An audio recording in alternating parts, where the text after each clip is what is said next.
Greetings! Welcome back to Smartwatch Ticks. Oh my gosh, just when I thought I might be getting caught up, and you've seen how many smartwatches we've been reviewing recently, well, just when I think I'm getting caught up, I'm getting double teamed. Oh my goodness, I've got not one, but two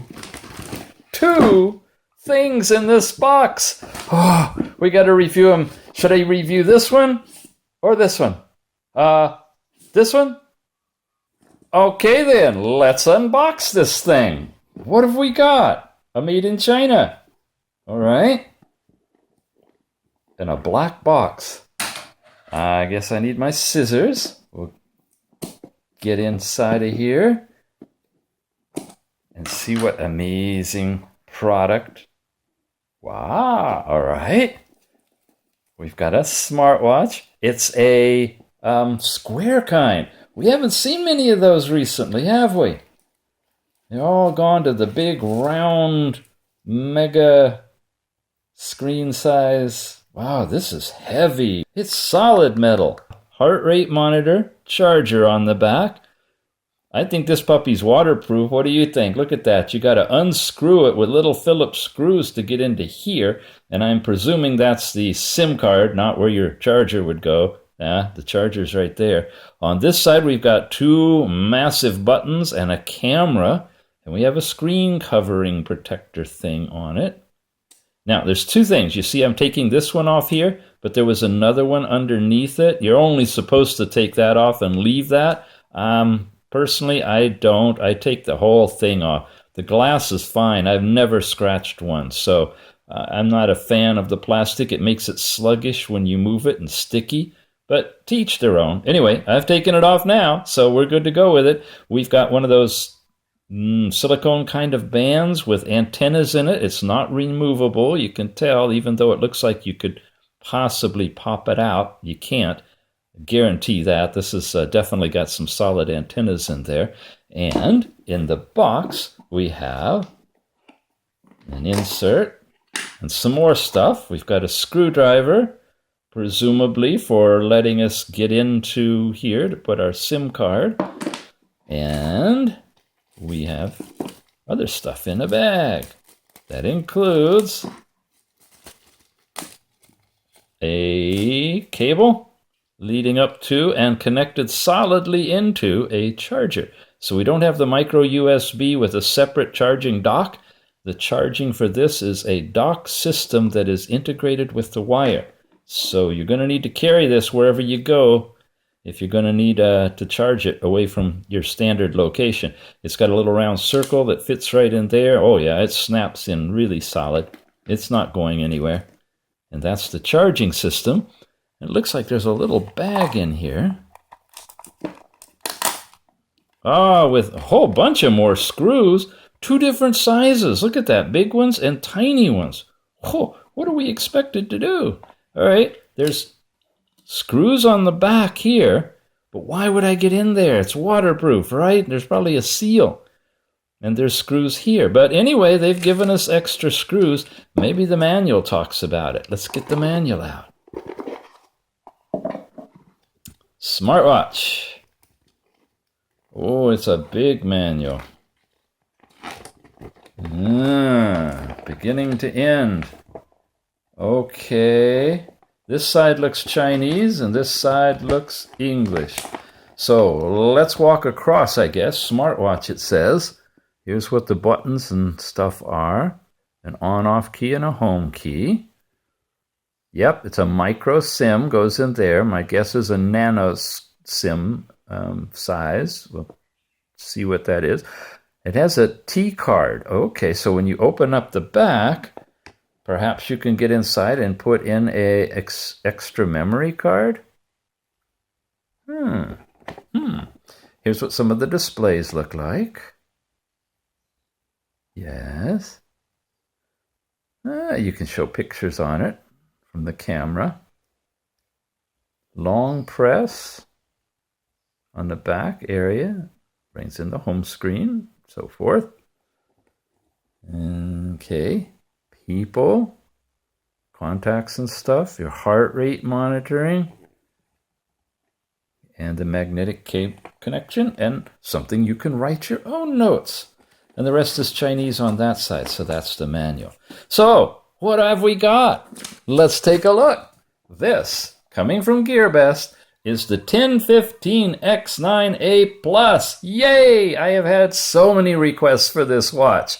I really have. This is supposedly a pretty darn good watch, and at $50 with everything that you're about to see it can do, it's a steal. It's really nice. It's an Android watch, and it's running Android 5.1. It's a 4 gigabyte watch, so it's not like a big screaming fast one, but it's got some good battery capability in it and a lot of other nice features. Networking, here you go. It's 240 by 240, sounding a lot like the #1 watch that they were talking about that does 5-day battery standby stuff, right? That was the D7, I think. Anyway, this is another Android watch with a camera, with 0.5 gigabyte of RAM and 4 gigabytes of total memory. And we will charge it up, turn it on, run it through its paces, see what it can do.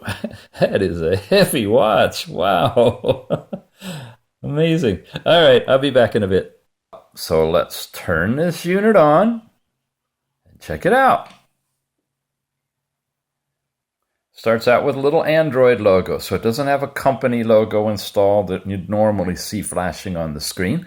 And then it'll boot back up into its operational mode. Now, I mentioned to you that it looks really like it could be waterproof. I mean, really watertight. But I don't know. Around those buttons there, you know, there could be water intrusion unless there's some sort of a membrane back there protecting it. But the rest of the body, the SIM card, it all looks like you could dunk this underwater, which is what I kind of planned on doing since it said it was an IP67 waterproof, until I read this on the website that clearly says does not support swimming, bathing, or soaking. So I just want to call out to you guys that we've got an issue now in the way that these watches are being reported.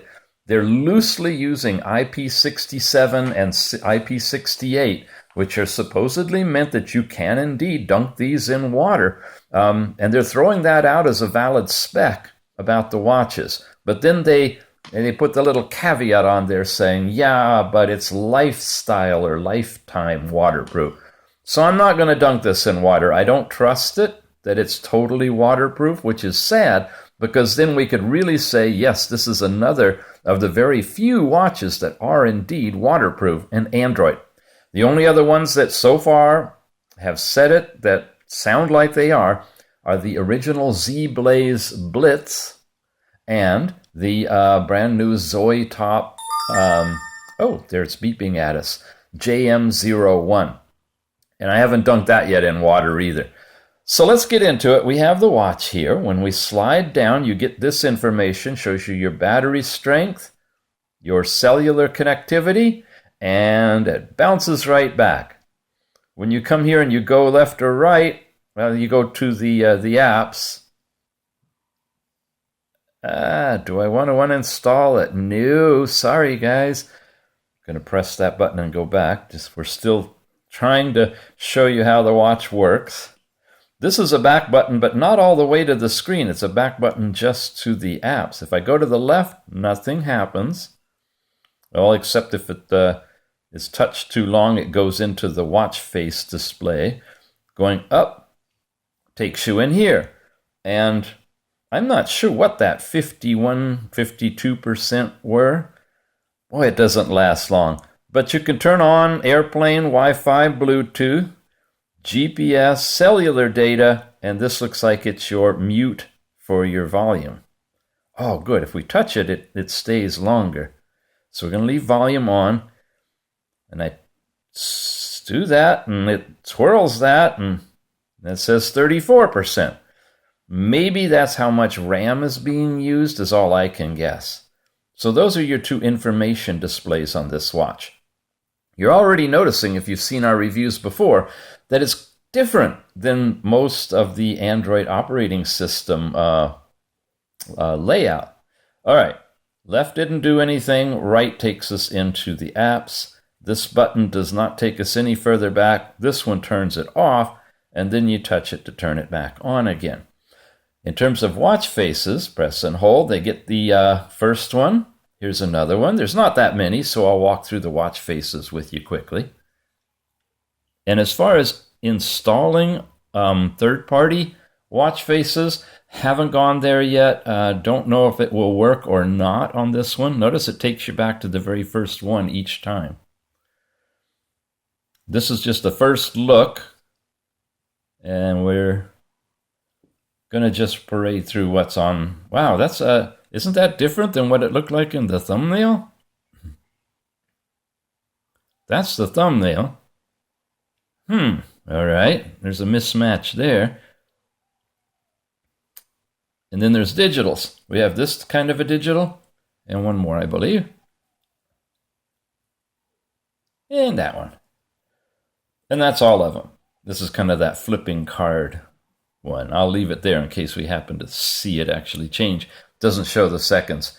So none of them show the battery, but you can find the battery power just by swiping. Pretty easy. So let's run through the apps. I'm trying to speed these up, guys. I know you don't have an hour per watch to watch these reviews. Messaging is just what you think. It's going to be your text messaging with the SIM card installed. See, I'm not really able to get out of here with sliding. Sometimes you can, but not often. But this will take you back. Phone is what you think it is. It'll take you into your phone. You have speed dial, which is your favorites from your contacts, and then you have your overall contacts, and those are populated from your Google Plus or your Google account. So your Google contacts, if you log into Google, will show up there, which they are. For me, I haven't made any calls, so there's nothing in recent, so I can at least show you those tabs there. Contacts would take you into all of my contacts, and then we hit into settings. Settings is different than what you've seen before. You've got your Wi-Fi and Bluetooth hookup. You got a data usage button, which shows you on an overview of Wi-Fi and your actual Wi-Fi usage, which are kind of interesting reports. What apps have used the most? And I've kind of tested them all out real quick. So here's today and the total, and I guess it'll keep a daily track. I guess that's good if you have a SIM card in it and you're watching your data plan. But for here, it's just kind of more information. That's data usage. When you go into more, you find that you can do airplane mode, sure. Default SMS app messaging, yeah. But here you have tethering and portable hotspot capability. So believe it or not, if you could get data on this watch, you could set this up as a hotspot for use with your tablet, for example. You can also set up Bluetooth tethering. So a little more sophisticated capabilities in this than we see in most. Virtual private network allows you to go in and create a VPN, and that's all your data stuff. You saw the cellular's all shaded out. And speaking of cellular, it looks like this watch, although it supports 3G, only has the 2100 megahertz band, which means Canada, China, you're okay. USA, a lot of other places in the world, you're not okay. You won't be getting the cellular data at 3G. And most everybody's turned off 2G networks, so don't expect to have much data if you're not in a country that supports that single frequency. Brightness level can be adjusted here. And notice it's all the way down, and it's almost blooming completely out on the screen. I can go super bright. It looks like a white flashlight to you. It's almost blinding to me. You should be able to read strong contrast, large font, white on black, easily in the sun, not easily, but marginally in bright sunlight with this particular watch, because it's got great brightness. Sleep control for your screen on up to 30 minutes and as little as, 15 seconds. We're going to put it all the way up so it doesn't time out on us. font size was set for extra large, and that's what I'm running. And if you think this is extra large, wow, I'd hate to see small. No, I won't put it small because it might be so small I can't see where to press the button to make it larger. You can try that. The when device is rotated. Now this is new. You don't see that on Android watches typically. You can lock it like most of them are, or you can set it so when it turns, it will shift from landscape to portrait. And there may be reasons you'd want to do that. I don't come to mind right now, but it could be. In our sound, you have the old-fashioned where you could select a different type. General was where you could set the levels that you want for each of the things, and it gave you a moderate level to begin with.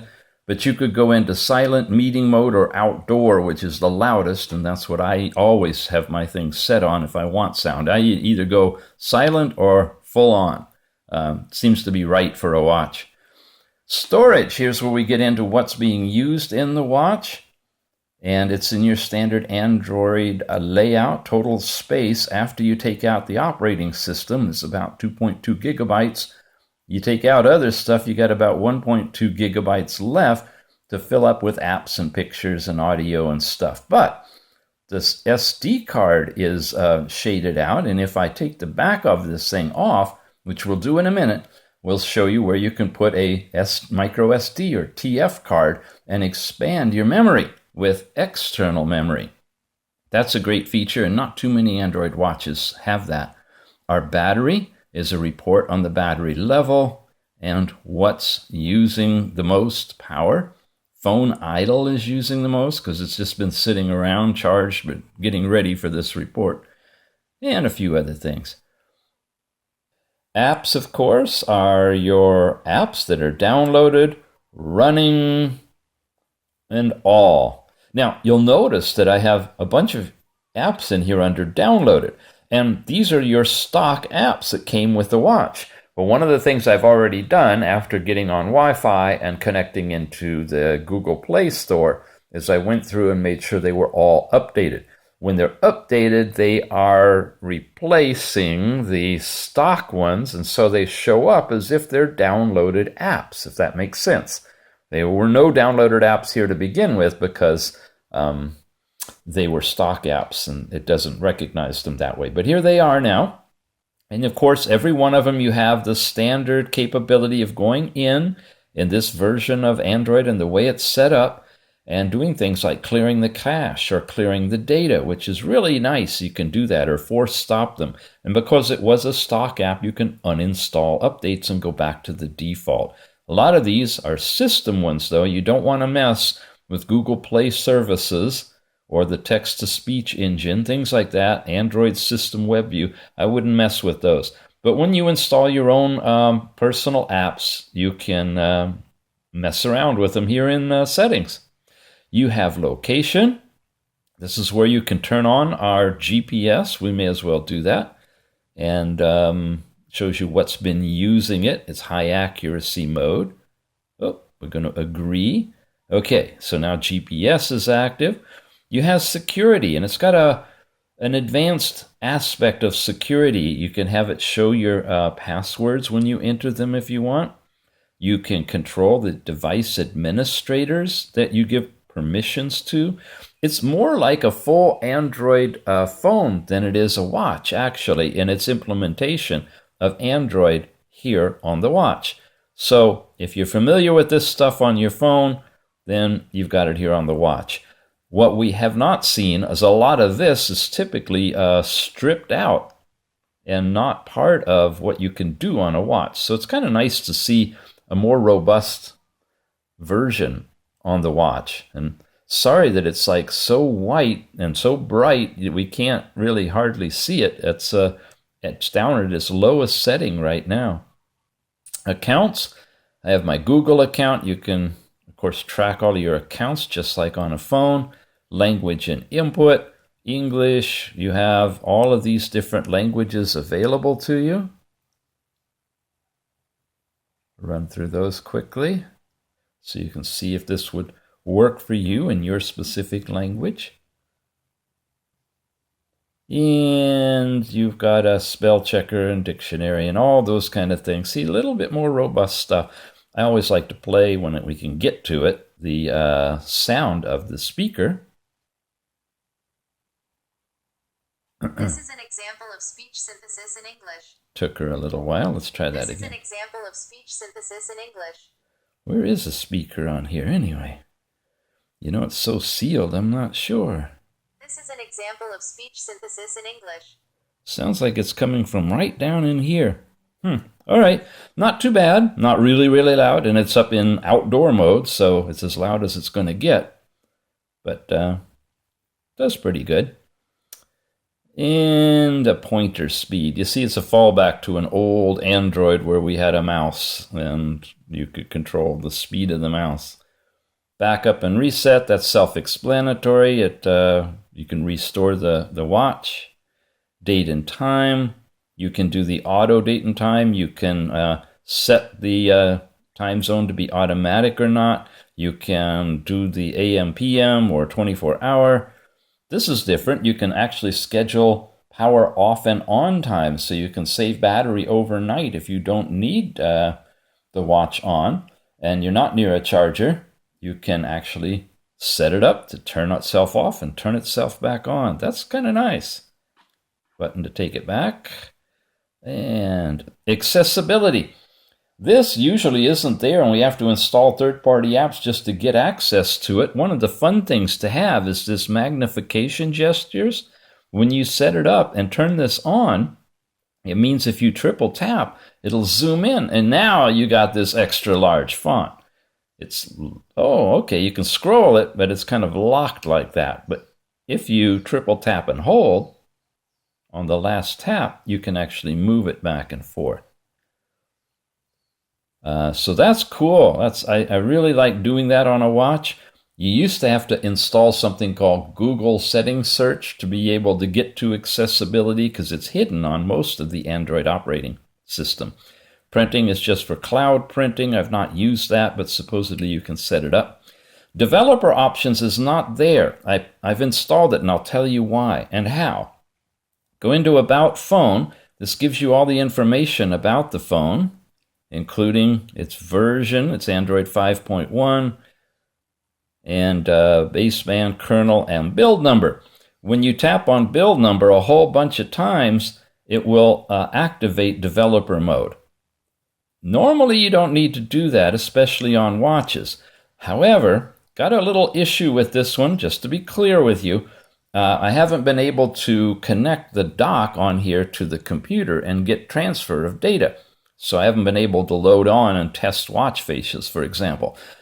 I was told that if you go in and turn on the developer mode and go down to the USB and flip in USB debugging, which is typically what you do on a computer, that this would activate and give us the potential to connect USB and transfer files. But I haven't had success with that either. So for me, for this watch, I have not been able to connect it to the computer. However, there's no reports of this being a problem with many of these that have been sold, so I'm guessing it's just an issue with my particular watch. Because of that, I'm not showing you any potential watch faces or a lot of the other Antutu reports and all the other things, because I just dump all that stuff in here rather than download those apps one by one from the Play Store. So you're getting just a quick overview of what's in the watch as it is, since I don't have connectivity to the outside world. All right, that is settings. The gallery is where you would have your pictures accumulated, and you can get to the camera here or from the app you just saw. And let me put this little piece of paper up here so you can see the quality of the picture. Notice it's sideways. When I'm holding it like this, it's taking the picture at right angles, which is fine. And I can click that button and take a picture. And it just did. Or if it were on my wrist and I were to turn the watch this way, you see, if you can, barely in the corner of your eye, that it's going to be upright. And you can take that picture as well. You heard a little beep there. And then you have the little icon down here that lets you actually bring up and look at the pictures. And, oh, good, look at that. We got multi-touch on this watch. It means you can use 2 fingers and squeeze it. I can double tap. That brings that up where you can share it, it looks like. I could even write on it. Oh, it brings up an entire editing thing. Look at that. You can change the background to it. You could crop it. You can save it. Processing the full resolution image. And it claims a 5 megapixel camera. My guess is that it's really a 2 megapixel camera. There it is, colorized. It's interpolated up to 5 megapixels, but I think you're going to find it's actually a 2 megapixel camera. Triple tap is our triple tap zoom that we turned on through accessibility, right? And then pinch and zoom is how we actually zoom in. But pretty good clarity for a little side camera like that. And that's coming to us from here. Now, there's all sorts of video. There's video on here. There's settings where you can put the GPS location supposedly on here. Change the effects, the scene mode, anti-flicker, white balance. There's settings for the actual camera itself. Notice it's set for 5 megapixels or 1 megapixel. Those are your choices. And then you have video, and you can have high quality or low quality. Oh, high or fine. I guess fine quality is even higher. And we can do that. Can I get out of this like that? Greetings, everybody. I'm shooting a little segment of video with some fast flickering fingers so we can check audio and video quality. Don't you just love how I do things? I never know what I'm going to do till I do them. Here you go. Greetings, everybody. I'm shooting a little segment of video with some fast flickering fingers so we can check audio and video quality. Very nice. Loud audio. No lag in the video. So very, very nice. I'm happy with the camera. Looks good. And with that said, and enough back buttons, you see I got to it from the gallery, or you can go in through the camera. Here's a downloads button where if you download files, they'll show up there. File Manager is our overall view inside the watch. So here you can see that we have available 1.2 gigabytes out of a total of 2.24. And there's all your different folders and all the stuff you'd have typically in your watch. Regular File Manager. Gmail is linked to your Google Gmail account. Google Settings is your grand Google Settings place where you can change all sorts of things like you would on your computer. And it's a master change for your Google account. So you can literally change your password on the fly from your watch if you're on the internet. Or do any of these other things. Mess with Google Fit settings, location information. Yeah. Full on Google. I mean, full on. Here's heart rate and maps. Maps will take you into the maps of your area. Let's see what it's giving me. Okay, it's giving me China. And then there's heart rate. I'll come back to that when I put it on. A basic browser, not to write home about. I encourage you to install other browsers. You could probably put Chrome if you don't mind the overhead. Otherwise, I would suggest the Apis browser. That's the one I use a lot. Here you can see it's not really structured for the phone properly. You have to zoom in, but the 2-finger pinch work, which is nice. And beyond the browser, you have a music player. So if you have any music in here, you can list it by artist or album or songs. Fairly robust music player. A little calendar, which is as typical of an introductory calendar. Well, this is more sophisticated than I expected. This looks like it's got the holidays and things in here. Independence Day. Wow, okay. This might actually tie into your Google Calendar. Well, they surprised me. I expected just the days of the week. And then, of course, you got the Google Play Store. This is where I suggest you go in and you update your apps. Here's a nice thing about being in a rectangular display. You can get to the corner menus easily. That's all cut off, if you've noticed, on a round watch, and you have a real hard time. You have to like slide in from the side to get to your controls. But I suggest when you get it and get on the internet and get yourself logged in that you update all of the apps, because they do need updating. Then there's the search. And I don't have voice. Okay, it's a keyboard search, but now you get to look at the keyboard, and it's fairly responsive, and it gives you a little haptic feedback when you touch it. But I don't see the voice command. That's too bad. It'd be nice to have voice. Search settings. Search engine you can change. Unify the search. You can use Yahoo, Google, or Bing. And you can use different search terms, web, apps, calendar stuff, call history, contacts, even search your emails.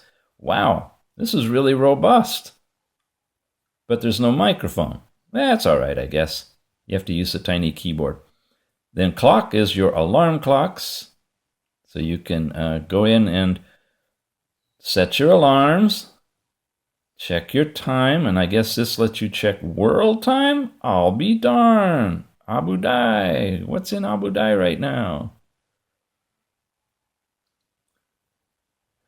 Okay. 12:22 a.m. Am I saying that right? Probably not. Wow. This is wild. Look at this. Impressive. Is it in focus? There you go. Huh. Okay. And it just goes on and on and on. Well, a really robust world time clock. And then here we've got a stopwatch with a reset. Wow.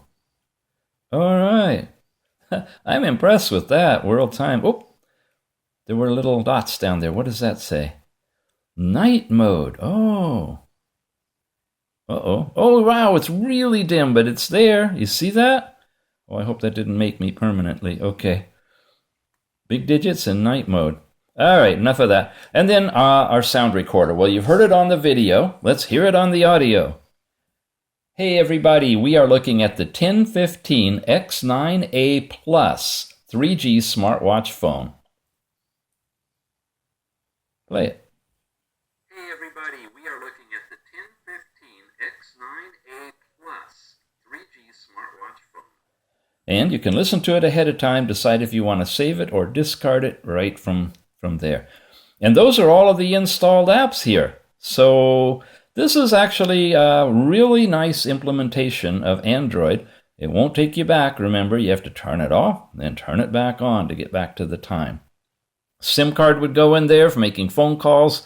This is not a tethering watch for being able to make calls through your phone. None of the Android watches are. You need a separate SIM card to use it really as a phone. But as you saw, we have email, calendar, not so much text messaging, because again, that's associated with your card, but you could put in probably WhatsApp and some of the others to use as long as you're connected to Wi-Fi with the watch.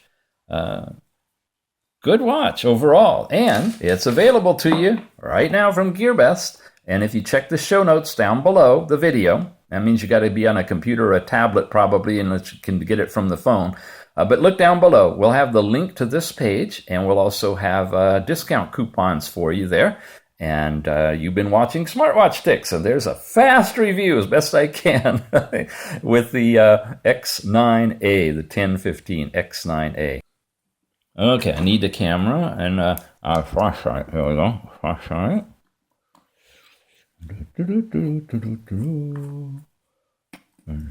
Oh, it's magnetic. Oh.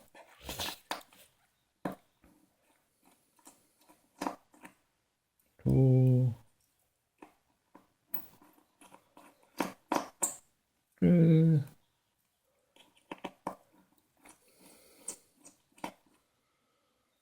Oh, okay. Oh, turns right off. Uh-oh. There's a wire to the battery. Whoa, look at that. I almost ripped that out. Uh-oh. Okay. You gotta be kidding me. I gotta lift this out. I gotta lift that out. And that's how I gotta get in there? For real. Oh, yeah. Okay. There's the microSD card. You're not gonna change it very often, that's for sure. I'm going gotta put it back together and hopefully not lose any integrity. There's no rubber gasket around the edges, so I'm not about to dunk this in water. I don't think it's anywhere near IP67 waterproofing. Probably an IP65 at best. Oh, I hope the heart rate monitor thing still works. I didn't show that to you anyway, so let's do that real quick.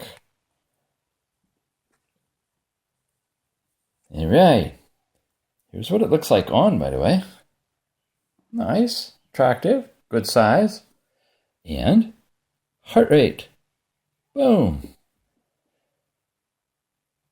There it goes. Making it circle. Not yet.